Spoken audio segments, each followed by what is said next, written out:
প্রথমে কোটা সংস্কার আন্দোলন, এরপর সরকার পতনের এক দফা দাবি।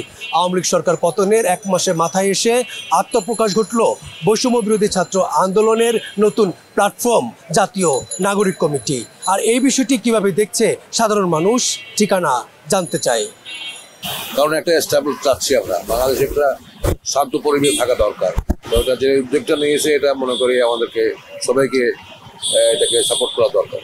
না, রাজনীতি ছাত্র তো এনে দিয়েছে, এখন জনগণের দায়িত্ব এটাকে বহন করে। এটা হচ্ছে আপনার আমি যেটা মনে করি সেটা হচ্ছে যে সরকারের কাছে যে দাবি করছে সরকার কিন্তু সেটা পূরণ করছে, কিন্তু বাট এখানে ওনারা রাজনীতির চালে দেখা গেছে যে ওনাদের কিছু সংখ্যক লোক আছে যে ওদের সাইনবোর্ড হিসাবে ইউজ করে ওরা পিছন থেকে তৃতীয় পক্ষ এটা ফায়দা লোটাই লইল। যেমন সরকারের পথে ওটাইয়া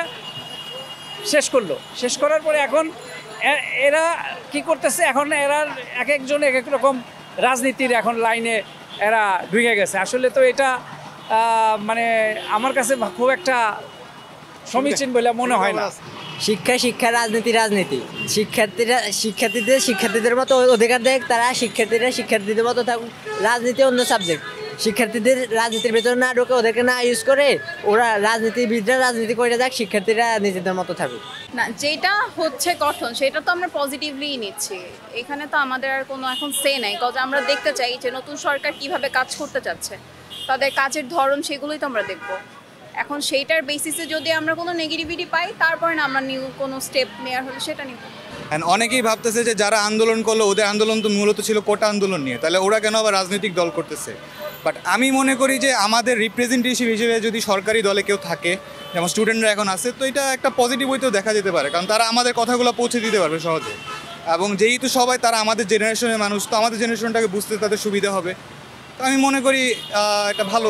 আমরা চাই যে দেশে আরও সংস্করণ দরকার, অনেক কিছুতে আরও অনেক কিছু আপডেট দরকার। সো এগুলো যত দ্রুত আসবে ততই ভালো। বিশেষ করে মনে হচ্ছে যে একদল গিয়ে আরেকদল চেপে বসছে, আরেকজনের জন্য হয়তো সুযোগ করে দিছে, এমনটাই দেখে মনে হচ্ছে আর কি। তাদের লেখাপড়া শেষে তারা রাজনীতিতে আসবে, এটাই স্বাভাবিক। লেখাপড়া বাদ দিয়ে কেউ রাজনীতিতে আসবে এটা আমরা আশা করি না। তাদের প্রতি আমাদের প্রত্যাশা যে তারা সৎ নেতৃত্ব দিয়ে সঠিকভাবে দেশকে আগায় নিয়ে যাবে। তাদের রাজনৈতিক আদর্শ, তাদের রাজনীতির ভালো মন্দ দেখা যদি সবার ভালো লাগে আমরাও যেতে পারি, কোনো সমস্যা নেই। না ভালো, এটা রাজনৈতিক দল গঠন করার সবার অধিকার আছে। নতুন দরকার আমাদের সব কিছু ক্ষেত্রে, আসলে পুরানোদের চেয়ে নতুনদের দরকার, কিন্তু সেই ক্ষেত্রে নতুনরা অভিজ্ঞতার দরকার আছে। অভিজ্ঞতা না থাকলে সব কিছুতে মানে সুবিধাজনক হবে না।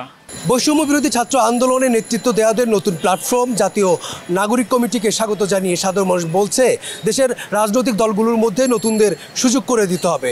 তবে এর সাথে যেন ছাত্র রাজনীতি জড়িয়ে না পড়ে সেই বিষয়টি সবাইকে সচেতন থাকতে হবে। তালুকদার বিপ্লব, ঠিকানা নিউজ, ঢাকা।